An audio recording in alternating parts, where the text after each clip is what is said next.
बच्चों मैं आपका स्वागत करता हूं विद्या गुरुकुल के इस प्लेटफॉर्म पर। आज हम करने वाले हैं थ्योरम 6.5 को। ठीक है, तो इसे ही अपने एस क्राइटेरिया कहते हैं, यानी दो साइड बराबर होगी और साइड के बीच का जो एंगल है, देखो एस साइड और एस का मतलब भी साइड, और उनके बीच का जो एंगल होगा वो क्या होगा, बराबर होगा।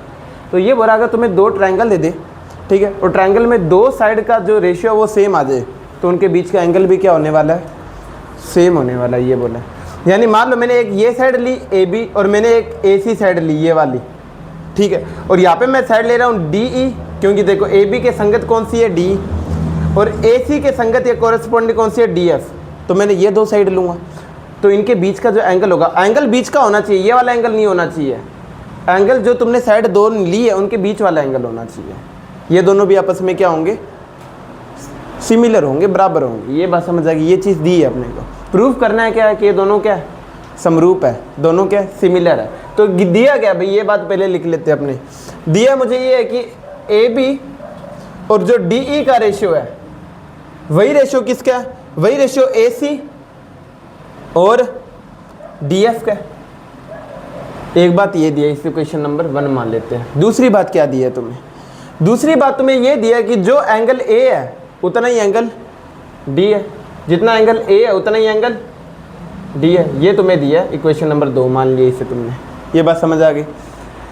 प्रूफ क्या करना है तुम्हें, प्रूफ ये करना है कि जो ट्रायंगल मेरे पास ए बी सी है, ट्रायंगल ए बी सी है, वो क्या सिमिलर है, वो क्या सिमिलर, कौन से ट्रायंगल है, डी ई एफ की। पहले समझ लो बाद में लिख लेना, डी ई एफ की, ठीक है। ये बात समझ आ गई। तुम क्या करोगे अब, वही सेम अभी तक जो करते आए हैं, बड़े वाले ट्रायंगल को लेंगे और उसमें एक लाइन पी क्यू इस प्रकार खींचेंगे, एक लाइन पी क्यू इस प्रकार खींचेंगे कि जितनी ए बी है उतनी डी पी आए और जितनी ए सी है उतनी डी क्यू आए। ये आए। ये इक्वेशन नंबर 1 थी, 2 थी, इसे 3 मान लेते हैं और इसे 4 मान लेते हैं। ये बात समझ आ गई। इक्वेशन कितनी मानो, क्या दिक्कत है। तो ये चीज़ हो चुकी है। अब प्रूफ देते हैं, इसका क्या देते हैं, प्रूफ देते हैं। अब समझना, प्रूफ देंगे तो क्या कैसे करेंगे इसे। अब तुम्हें ये देखो, एक चीज़ ये दी है और एक चीज़ ये दी है, ये दो चीज़ें दी है। तो तुम्हें यहाँ पे दिख रहा है ए बी की जगह मैं डी पी लिख सकता हूँ, ए सी की जगह मैं डी क्यू लिख सकता हूँ। तो तुम लिखोगे समीकरण, इक्वेशन 1, 3 और 4 से तुम क्या बोल सकते हो कि ए बी की जगह मैं वहाँ पे क्या लिख सकता हूँ, डी पी लिख सकता हूँ। तो मैं लिख देता हूँ डी पी अपॉन में डी ई, तो है ही तो वो लिख दिया। ए सी की जगह क्या लिख सकता हूँ मैं, डी क्यू, तो मैंने डी क्यू लिख दिया, और नीचे क्या डी एफ है तो मैंने डी एफ लिख दिया। ये चीज़ बनेगी या नहीं बनेगी। अब तुमने दिमाग लगाया यार, ये तो डी पी अपॉन में डी आ गया और डी क्यू अपॉन में डी एफ आ गया।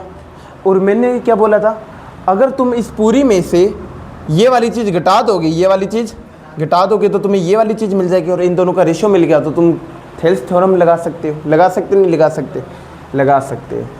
तो अब तुम यहाँ से थेल्स थ्योरम बनाओगे, यानी अब बड़े वाली डी है और डी में डी को मुझे छोटा करके घटा के पी करना है। तो मैं क्या दिमाग लगाऊँ, डी को मैंने बोला था किसको भी छोटा करना ऊपर ले जाना पड़ेगा, तो पहले ऊपर ले जाएंगे और छोटा करना है तो माइनस करना पड़ेगा, फिर -1 कर देंगे। बात समझे क्या करने वाले। तो अपने क्या करेंगे, रेसिप्रोकल करेंगे। क्या करेंगे, रेसिप्रोकल। तुम बोल दोगे रेसिप्रोकल कर देते हैं, रेसिप्रोकल, ठीक है। एंड प्लस एंड -1 एक घटा देंगे। तो मैंने उल्टा किया, पहले डी ई अपॉन में डी पी कर दिया, डी एफ अपॉन में डी क्यू कर दिया। ये बात समझ आ गई। फिर मुझे -1 करना है तो मैंने क्या कर दिया, दोनों में से -1 कर दिया और ये क्या हो जाएंगे, बराबर हो जाएंगे। बराबर है ही पहले से। अब यहाँ पे देखो एक के नीचे कुछ नहीं है तो मैं डी पी लिख सकता हूँ, एलसीएम लूँगा तो डी पी आएगा। मैंने तुम्हें बहुत बार समझा चुका हूँ ये। तो डी पी आ गया, डी का डी आ गया, ये डी पी एक के साथ गुना हो जाएगा, क्या हो जाएगा, माइनस का डी पी। एलसीएम ऐसे ही लेते हैं, देखो तुम्हारी मर्जी है कैसे, किसी भी टेक्निक से करो। डी क्यू का डी क्यू, डी एफ का डी एफ, ये डी क्यू नीचे था एक के साथ गुना में हो जाएगा, यहाँ पे भी डी क्यू आ जाएगा। डी ई में से डी पी गया, डी ई में से डी पी जाएगा तो क्या बच जाएगा, पी बच जाएगा। तो लिख दोगे पी ई अपॉन में क्या है, डी पी, ठीक है। उसके बाद में डी एफ में से अगर मैं डी क्यू इस वाली चीज़ को घटा दूँ तो ये वाली चीज़ आ जाएगी क्यू एफ, तो लिख देते क्यू एफ अपॉन में डी क्यू। इतनी बात समझ आई या नहीं आई। अब मैं क्या करूं, इतना तो मैंने कर दिया, अब मैं इसे उल्टा कर देता हूँ। क्या कर देता हूँ? उल्टा। तो रेसिप्रोकल करो इसे, रेसिप्रोकल करे, रेसिप्रोकल करूँगा तो क्या आ जाएगा? dp अपॉन में p, जो नीचे था वो ऊपर हो जाता है, ऊपर था वो नीचे हो जाता है, dq अपॉन में qf, ये हो जाएगा, हो जाएगा नहीं हो जाएगा? और ये चीज़ हो गई तो तुम यहाँ पे बोल सकते हो अगर मुझे dp और p का रेशियो, dq और qf का रेशियो दे दो और वो बराबर हो, तो मैं थेल्स थ्योरम के कन्वर्स को यूज़ कर सकता हूँ। तो कन्वर्स ऑफ थेल्स, ठीक है, ये BPT जिसे कहते हैं थेल्स। तुम क्या कह सकते हो कि जो मेरे पास PQ लाइन है ना, मेरे पास जो PQ लाइन है वो क्या है? PQ लाइन है वो पैरेलल है किसके? EF की। कह सकते हो नहीं कह सकते? और मैंने पैरेलल किया है तो मैंने तुम्हें बताया ना, जब मैं पैरेलल प्रूफ करता हूँ तो ये दोनों एंगल बराबर हो जाते हैं और ये दोनों एंगल बराबर हो जाते हैं। हो जाते नहीं हो जाते? तो मैं क्या बोल सकता हूँ? ठीक है, तो मैं अतः इसलिए क्या हो जाएगा? एंगल P हो जाएगा वो बराबर आ जाएगा एंगल E के, और जो मेरे पास एंगल Q है वो बराबर आ जाएगा एंगल F के। अब मैं क्या करूं बताओ? देखो एंगल A तो मुझे D के बराबर दे रखा है, ठीक है, और अगर मैं कोई भी दो एंगल बराबर प्रूफ कर दूं तो वो क्या हो जाते हैं? सिमिलर हो जाते हैं, ट्रायंगल, और मुझे सिमिलर ही प्रूफ करना है। तो एक तो एंगल बराबर है, यानी अगर मैं इन दोनों को नहीं तो सिमिलर कर दूं, बराबर कर दूं, नहीं तो इन दोनों को बराबर कर दूं, तो मेरा आंसर आ जाएगा। क्योंकि अगर मुझे दो एंगल इस ट्रायंगल के और दो एंगल इस ट्रायंगल के बराबर मिल गए तो ये दोनों क्या हो जाएंगे? सिमिलर हो जाएंगे। यही तो प्रूफ करना है मुझे। बात समझ आ रही है क्या बोल रहा हूँ मैं? तो इसलिए मैं अपनी प्लानिंग यहाँ से करूँगा कि मेरे पास P है मेरे पास, और मुझे एक चीज़ तो दे रखी है कि A है वो D के बराबर है। अब क्या दिमाग लगाऊँ? ठीक है, अब क्या दिमाग लगाऊँ? मेन ये बात आती है कि देखो P E के बराबर आ गया, अगर मैं B को P के बराबर कर दूं, अगर मैं B को P के बराबर कर दूं तो मेरे काम नक्की। तो अब मैं लूँगा triangle ABC and triangle DPQ। ये बात समझ आ गई? अगर तुम ट्रायंगल इन दोनों को देखते हो तो तुम्हें A बराबर D दिया है, कहाँ पे दिया है? समीकरण 2 से। तुम लिखोगे कहाँ से लिया तुमने? समीकरण 2 से, ठीक है।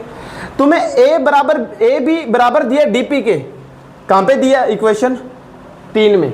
तो तुम्हें DP बराबर A भी है वो बराबर दिया DP के, कहाँ से? समीकरण 3 से। तुम्हें AC बराबर दिया है DQ के, AC बराबर दिया है DQ के, कहाँ से? समीकरण 4 से।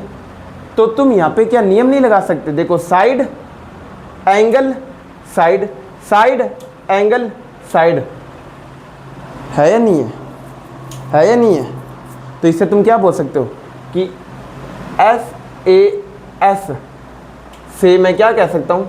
ये सर्वांग सम। देखो यहाँ पे समरूप नहीं लिखोगे, सिमिलर नहीं लिखोगे, यहाँ पे तुम पहले वाली 9th क्लास वाली बात लगाओगे कॉन्ग्रुएंसी की, उसमें कॉन्ग्रुएंसी पढ़ा।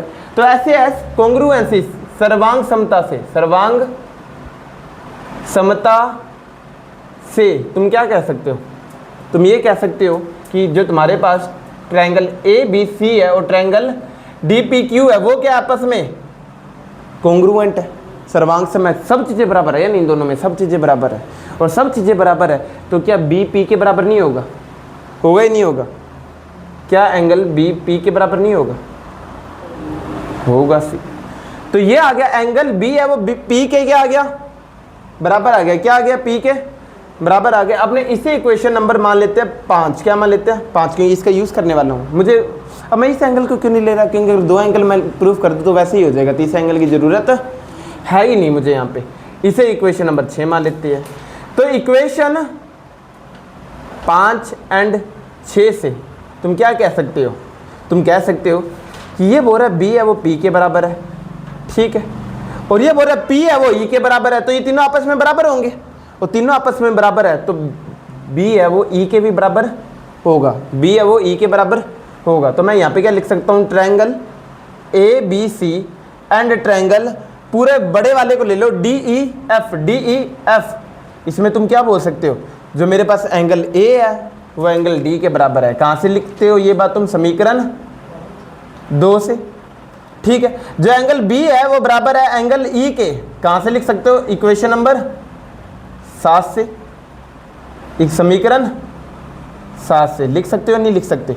और ये चीज़ प्रूफ होगी तो तुम यहाँ पे लिखोगे, मैं यहाँ पे लिख रहा हूँ, यहाँ पे इस साइड, तो तुम क्या लिख दोगे, ए सिमिलैरिटी से, ए सिमिलैरिटी या समरूपता से तुम क्या बोल सकते हो कि ये दोनों ट्रायंगल आपस में क्या है, ट्रायंगल ए बी सी और ट्रायंगल डी ई एफ आपस में क्या समरूप है। होगी ना बात प्रूफ। तो दो एंगल प्रूफ बराबर आ गए ना, और दो एंगल बराबर आ सकते हैं तो ए सिमिलरिटी लग जाएगी और ये क्या हो गए आपस में सिमिलर प्रूफ हो गए। ये बात करनी है, ठीक है। हर एक में तुम्हें ध्यान रखना है कि ये कंस्ट्रक्शन करना, एक लाइन खींचनी है तुम्हें, और ये लाइन ए बी और इस प्रकार खींचने की डी पी बराबर है ए सी और डी क्यू बराबर है, और फिर तुम्हें जो दिया उसके अंदर ही दिमाग लगाते लगाते पहुंच जाओगे रिजल्ट की ओर, ठीक है।